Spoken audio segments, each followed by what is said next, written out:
Hello, everyone. Good morning, good afternoon, good evening.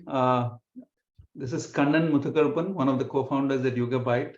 First off, I'd like to start by wishing everybody a very, very happy new year from the entire YugabyteDB team.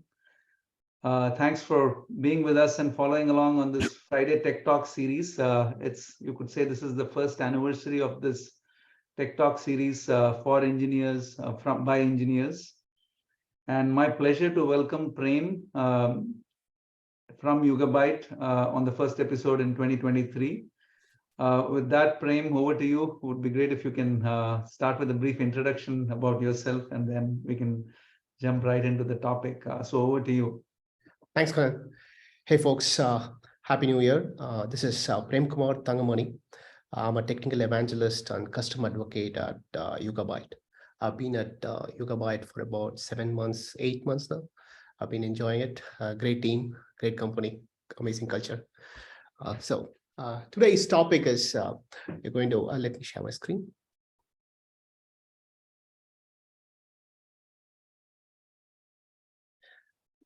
So we are going to address the problem of hotspots on timestamp-based indexes. We will first try to understand what the problem is, and then after that, we'll try to come up with schemes that how we can avoid them. Before we dive into the problem, I would like to explain the different distribution patterns that we have at Yugabyte. We have two primary patterns. One is hash-based and range-based. Hash-based is the common pattern where you have the data distributed based on the hash of the key, primary key usually. And the data in that hash distribution is usually ordered on the hash of the key, which is practically not much used because the hash distribution is typically used for point lookups. When you would have your data distributed on hash, it's usually pre-split. Typically, we have about one tablet per node. And it's the tablet splits once it reaches a specific size automatically, or you can manually split it too. The other hash distribution is basically range-based.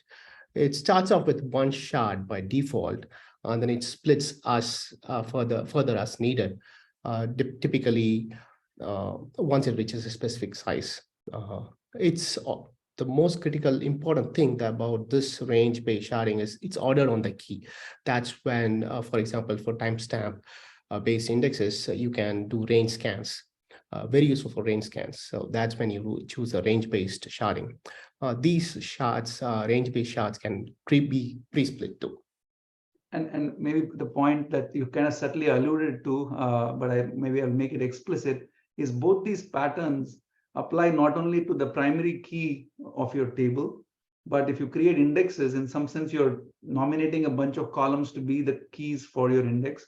So these options are available on the index as well. So just keep that in mind. Yeah. So index is basically very similar to tables within Yugabyte. So that it operates just like another table. Exactly. Thanks, Kanan. So to explain the problem, we'll just look at it with simple examples. We'll just have a table of users. Let's just say the user has a user ID, and then the TS will be the timestamp at which the user is being created. We can have multiple other information related to the user, but we'll keep this simple for this example.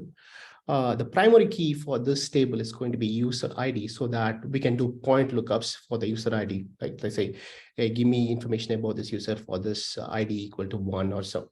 At the same time, now we will try to see how we can design the indices for the timestamp, both hash and ascending, and how they are distributed and what the problems among them is.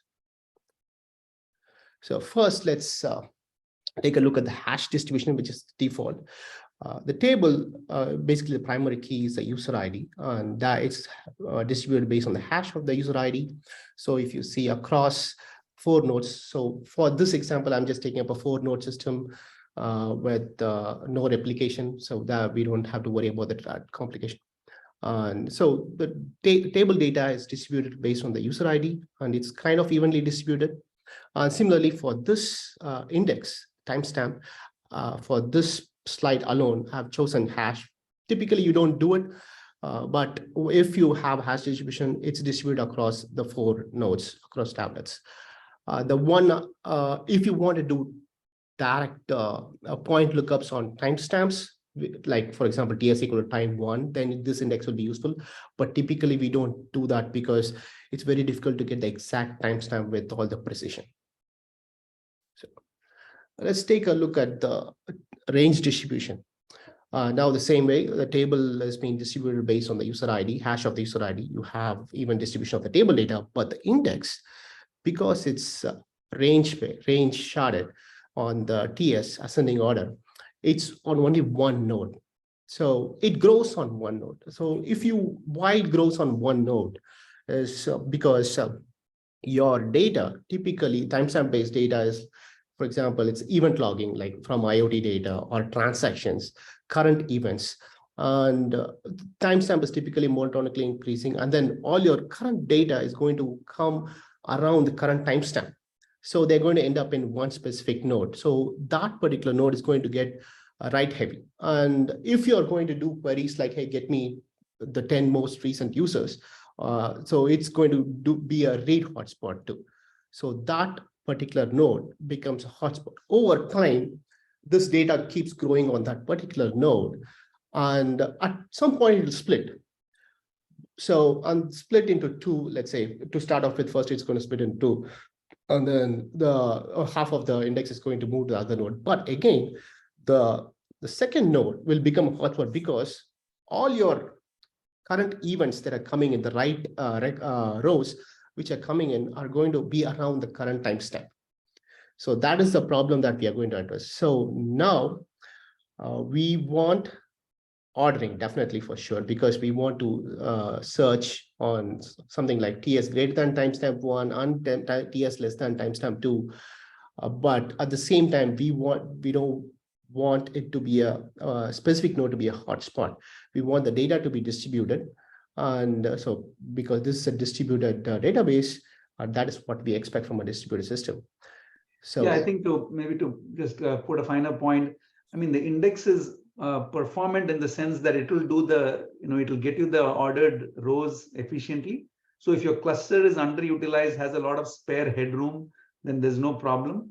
But essentially, it is a suboptimal configuration because it is it's using one node's resources much more than the other nodes, and yeah, you'll see in the further discussion on how some strategies on avoiding this hotspot. So the question for today is basically, how can we design an index for timestamps that is both ordered and distributed at the same time? So we have seen how ordering is very helpful for us, how distributed data being distributed across nodes is helpful for us, but somehow we have not been able to put them together. So how do we do it? Can we do it? So for that, we are going to introduce a concept called bucketing. Which is kind of a virtual sharding or virtual slices of data. What we are going to do is we're going to split our index data into multiple pieces. And within those pieces, they're going to be ordered in some specific sort of fashion that we want. So let's say in this case, ascending. So we want the data to be distributed based on the buckets. Basically, we are going to split the data into buckets, and then those slices are going to be across multiple nodes, but within those slices, we are going to have the data sorted. So we'll go back to the same table schema that we had and introduce a concept called bucket, which is a small integer. And for now, we are going to say that, hey, this bucket is going to have a integer value from 0 to 7. So we are going to create 8 slices of data for this example. We can play with how many slices we want depending upon the cluster size, your needs and everything. That is a different discussion. But for now, to explain the problem, we'll just have 0 to 7, basically 8 buckets. But the primary key of the table is still going to be user ID. And if you notice, I've said the default bucket has a default value of a random number mod 8, so that it automatically generates some number between 0 to 7. The reason is basically when you already have your code, when you're writing the data, you don't have to explicitly generate this number. Yugabyte automatically generates this number for you when you insert the row. Now, the key part is coming to the index for the timestamp. So this is where we have to focus. So we are going to create the index bucket on the table users. If you see the hash part, which is the bucket. So we are going to distribute the data, the index data based on the bucket, but at the same time, keep the ordering. It might be a little difficult to just get the hang of it from the schema. Let me explain it with a diagram. So this is how. So when the index, our index is basically, we are distributing it based on buckets and or keeping the timestamp ordered within the bucket. So if you see that the table, as usual, because the data has been split across using the hash of the user ID, still evenly distributed. Now we have indexes on the 4 nodes. Within the nodes, we have the red bars are the buckets. As I said, we created buckets from 0 to 7, which is totally 8. In this example, I've given a distribution that it's evenly distributed. It may not be. That's completely depending upon how the cluster is, because this is a 4-node cluster. But if you notice, the buckets, now we have the index distributed on all the 4 nodes. Now you have a new data row coming in. A new bucket ID is going to be generated by default, and that will go to a specific node. So this way, there is no hotspot here. Excuse me. But at the same time, within the buckets, the data is in the sorted fashion, ascending order, or descending if we want it, but it's a natural order because all our incoming rows are going to be in increasing time order. Ascending is a natural sort order for us. So that's what. So as we said, now we have distributed the data, but at the same time maintaining the sort order. But now this isn't a weird split. The data has been split in a weird fashion. Now, how do we query this data? So that is where the trick comes in. It might take a while to get a hang of this. So let me explain. To select the users from last 1 hour, sample query, select user ID, timestamp from the table users, where bucket in, we have to give all the range, all the numbers in the range that we have specified in our default statement or our range of buckets. So 0, 1, 2, 2 till 7, and t is greater than the last 1 hour. The reason is, so if you don't give the bucket, it still will give you the result, but it will be a full table scan. The reason it's a table scan because now we have split the bucket data into multiple pieces. So automatically it's going to be a full table scan because it does not know how to look up the data because it's still sorted, but it's sorted in a slightly different fashion. So that is why because we have created an index on the bucket on the timestamp. So when we issue such a query, it automatically use that index, go to different buckets, and then pick the right amount. It will filter it based on the now minus make interval of minutes of 60 seconds, which is last 1 hour. I'll explain this. Basically, I think like the query optimizer doesn't quite know that 0 to 7 are the only legal values for the buckets. Yes. And it could be, it could be anything because the column value is bucket. Even though it has a default, the application could have inserted a non-default value into the bucket, like 10,000 or something. And in some sense, you need to help the query optimizer guide it to use the index here, right? And that's what sort of some of this syntactic query variation is doing here, to guide it to say, hey, this is actually a case where you can use the index. Yeah, thanks, Brian. Cool. So let's jump into the demo so that we can understand this a little better. Can you guys see my terminal? Yes, yes. All right. So let me create the table. So I'm running my demo on my local machine, which is a single node system. So I'm going to explicitly split the table into 4 tablets. So it's the same that I showed you in the slides. Table users, user ID as an integer, t as a timestamp. The bucket is going to be a default sub number between 0 to 7, and the primary key is still the user ID. And let's insert about 1,000 rows into this table. So I'm going to insert 1,000 rows, which is basically some simulation of users and users that have been inserted into the table in the last 1,000 minutes. Okay, so I have some stats here to show. So as I told you, the table has been split into 4 tablets. So these are the 4 tablets that for that particular table. And if you see, the data has been evenly distributed, reasonably evenly distributed, right? And what is the script above that you're running, Prem? So this is some metrics script which we wrote internally. What it does is it just gathers metrics every 10 seconds and then diffs and then sees the change between the different metrics that we have. We export a lot of metrics on the port 9000/metrics on each of the nodes. So this script is just, we are trying to still shape up the script so that we can push it outside. So it's using some of the metrics exposed to get at the data distribution for the table. Yes. Okay, thank you. So basically this rows inserted is basically the RocksDB rows inserted for this particular table. Understood. And I have the pack column set to true. So all the rows become just one row. All the columns become just one row inserts. Got it. Right. So let me create the index now. So I'm going to create the index as I showed you previously, the index bucket. So we are going to distribute the data based on the bucket, but at the same time, keep it in ascending order of the timestamp. Split it into 4 tablets. See, typically you don't need to split it because, as I said, I'm running it on my local machine. I'm going to explicitly split it. All right. So, all right.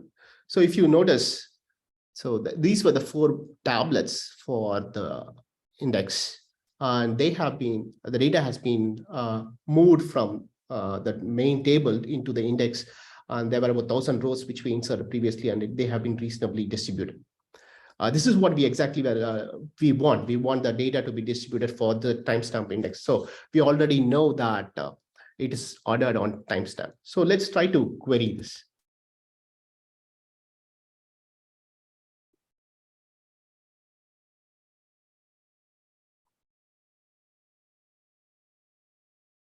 So I'm going to query the users that have been inserted in the last 1 hour. I'm going to select the bucket so that you know how the distribution is. So if you maybe, yeah.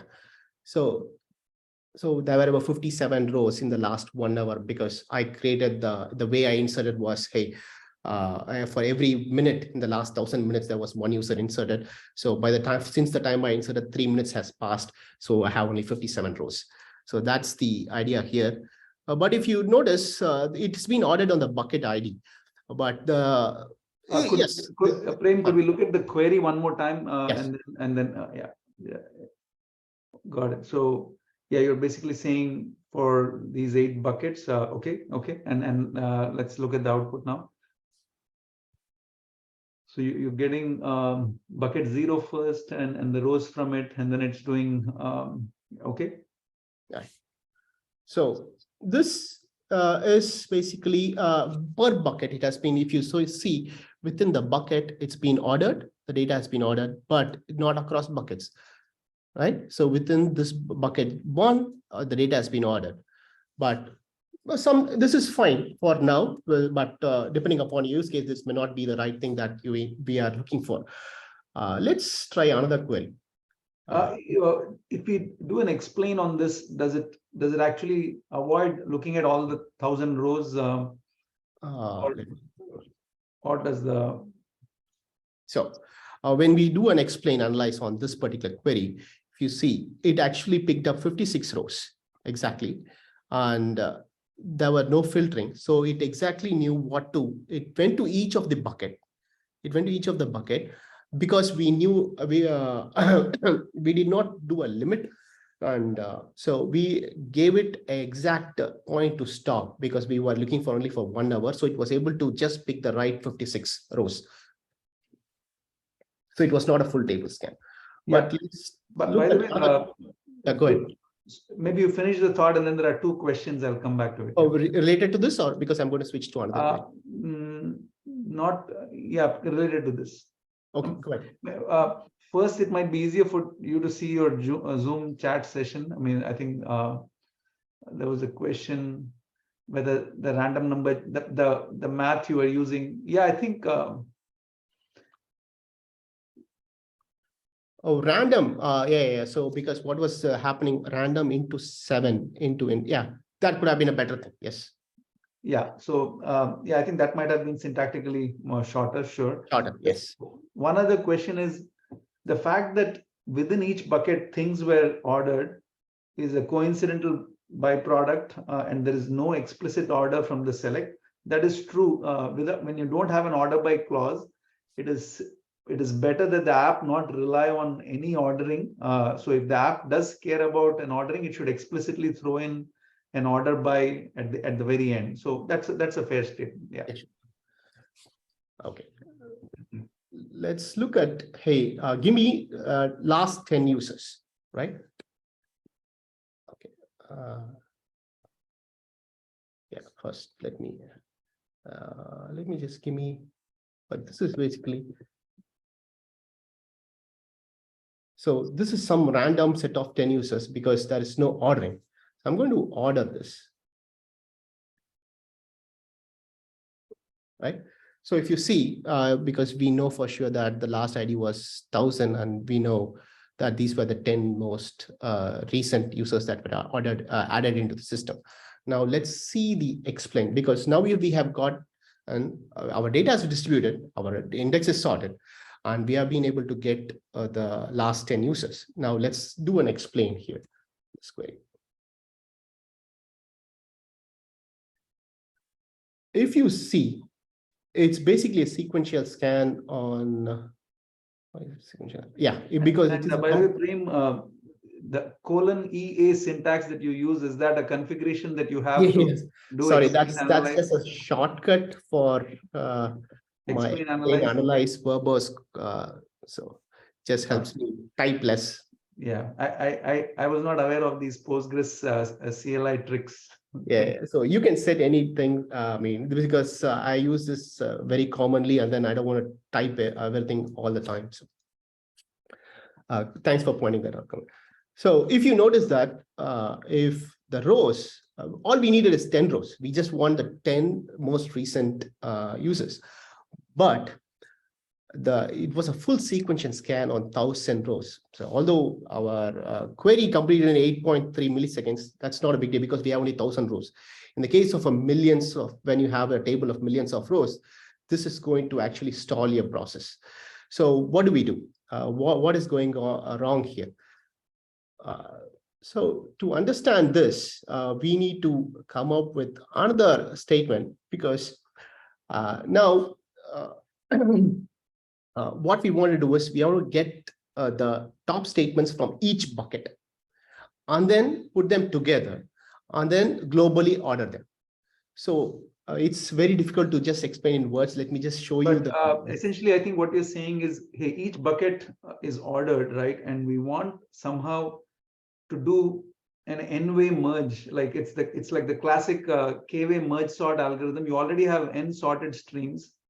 Can we guide the Postgres query optimizer to somehow pick that n-way merge, or what Postgres calls the merge append operator, right? So I think that's what we're trying to do here, saying, hey, I want that global 10 from these eight buckets, like global top 10. Yeah. Yeah, I think Kannan put it in a much better way. So that's what we are trying to do. Let's see how we can do it in one specific way. So I'll just quickly go over this query.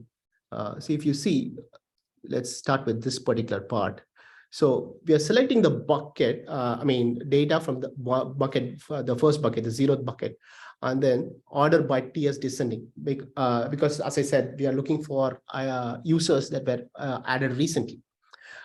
So now we have split the data into multiple buckets. So we are going to do the same for all the 8 buckets and then combine the results with the union all.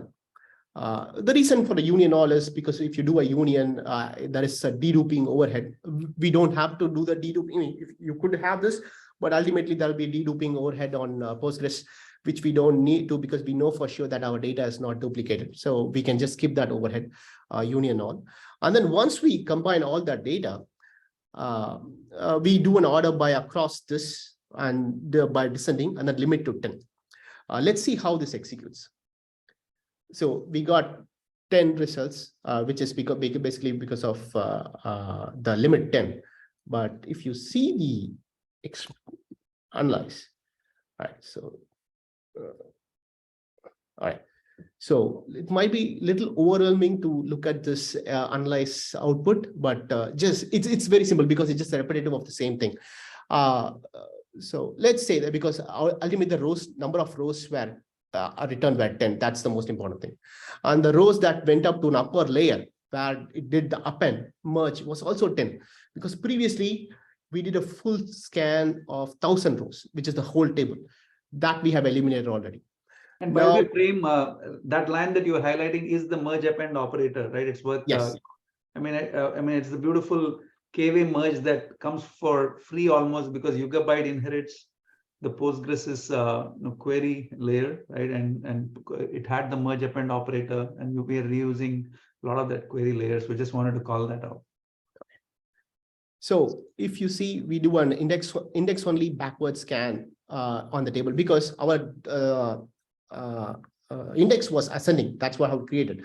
But we are looking at the most recent users, which is in the descending order. So we have an optimization within Yugabyte where if we know the index is sorted, if you do a reverse sort, we actually don't do an explicit sorting. We just do a backward scan. So that is what's happening here, index only backward scan. And if you notice, how do I remove this? My screen. Okay. So if you see, this is the coolest part here. It picked only 3 rows from, even though we just said, give me the last 10 rows. It just picked just three rows from the first bucket. It picked 2 rows from the bucket 1 and just 3 rows. It just picked the exact number of rows needed for the query to return the results from each of the buckets. It cannot get better than this. Prem, you make a good point, because that a few minutes back, that was the question that came up on the thread, which is like, won't you end up picking 10 rows from each of the buckets? And basically you're answering that the KV merge can be lazy. It just needs to seed itself with 1 row from each of the streams, find the most eligible candidate, drain that stream, and so on, right? And that's exactly the point you're making, that we did not get 10 rows from each of the streams and only the needed number of rows. Yeah, cool. I think that was a question from Lee. Sorry, I'm not. I just saw the question. So no, that like when Alexa was referring to LI, that's LinkedIn. So these are the comments we're seeing from LinkedIn. Sorry. Yeah. Okay, so that's the thing. So that was a beauty. Even when I was more, when I ran the query for the first time, when I tested it, I was like thinking that it's going to be slow, but it was almost magical, which I was not expecting. Frankly, I still was surprised at how it was able to pick the right number of rows from each of the buckets. And it's by far the most efficient thing that I have ever seen here. For this essentially it's keeping n or in this case 8 iterators on each of the streams, right? And it's able to dynamically fetch from the needed stream as it exhausts anyone. Yeah. So from across all the 10 buckets, it just picked just the exact 10 rows on the return results. So I'll just go over this again. So the select bucket. So within, you pick per bucket, you sort it, and the union all on the order by descending and limit 10 helps the merge append operator choose the right 10 from across the. It's like. Probably in interviews you would have faced, hey, you have 10 sorted queues, how do you merge them? It's basically effectively the same. And that's pretty much it.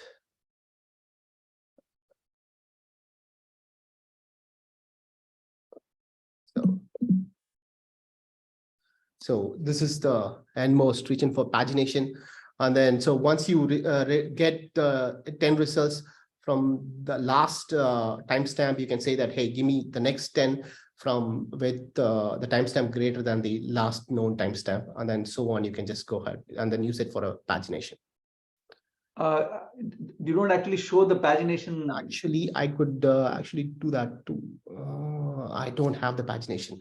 Yeah. I should have done that. Sorry. Got it. But I think what you're saying is wherever we see where bucket equals 0, you would add an and predicate saying and timestamp less than the timestamp returned from the previous page. Suppose on the previous page, suppose 5 p.m. was the last timestamp that you got. Then you can keep feeding that to the next subquery. Yeah. Yeah, live editing it's so more clear. Yeah, it's like the previous min timestamp that you see, you feed it as the max for the next query, so that I think you wanted to say less than. Yeah. The very first query is kind of like starting at infinite timestamp, and then you keep using the previous page result and feeding that in. Yeah. And so, I mean, the merge append will kind of continue at TS1 from each of the buckets, and then do a backward scan. Yeah, makes sense. Any more questions? So how did it know the cutoff for each bucket? Yeah, that's the merge append. I mean, it's not quite cut off. That's the merge append operator. Like you have n sorted streams. Suppose you're trying to pick and suppose suppose these streams are sorted in descending order. Then from each of the streams, the candidate you pick is the max, right? And the merge append operator builds like an in-memory priority queue and picks the max of these n streams, right? And suppose that max came from bucket 5, then you go to bucket 5 and say, give me your next candidate, put them back in the priority queue, and so on. I mean, it's essentially the k-way merge sort algorithm. So there's no cutoff per se, but cutoff is more like if the upper layer wants 15 rows, then it'll do this process for 15 times, and it'll stop there. So at most, you might have fetched one extra row from each of the buckets to seed your priority queue. And there are other things that can happen underneath the covers. Most of these there could be some prefetching, and Yugabyte also does some prefetching. So there are sort of under the cover things that happen to optimize sequential scans. But conceptually, it only needs to go after the rows that are really needed. I mean, the main thing is the table could have 1 billion rows, and we are trying to say, like, we want to avoid the full table scan and restrict ourselves to something much more reasonable. I had a query for the. So let me just do the quick. This is the first query. So we have 10 from 1000 to 991. This is the last one. So yeah, so you pick the lowest value seen in this page, and then I added PS less than this, the same number timestamp as here, and you get 990, 991 to 981. And let's just run the explain analyze on this also to make sure it still uses the merge append, right? So it's the merge append and backward scan, just 10 rows here, 10 rows out. And you can see in the index condition on the backward scan that it's now not only going to bucket 0, but it is saying kind of start the scan at less than this timestamp, right? The index condition, yeah. Fantastic. So I think we're that was the last question. We're also a little over time. Prem, thanks for a fantastic talk here. Thank you, those attending the talk, for your questions. And we will see you next week. Have a great week. And over to you, Prem. Cool. Okay, thank you. Well, thank you so much. It has been phenomenal. This is my first YFTT. Hopefully, I'll be doing a lot more later on. Thanks, Alexa, for helping me with this.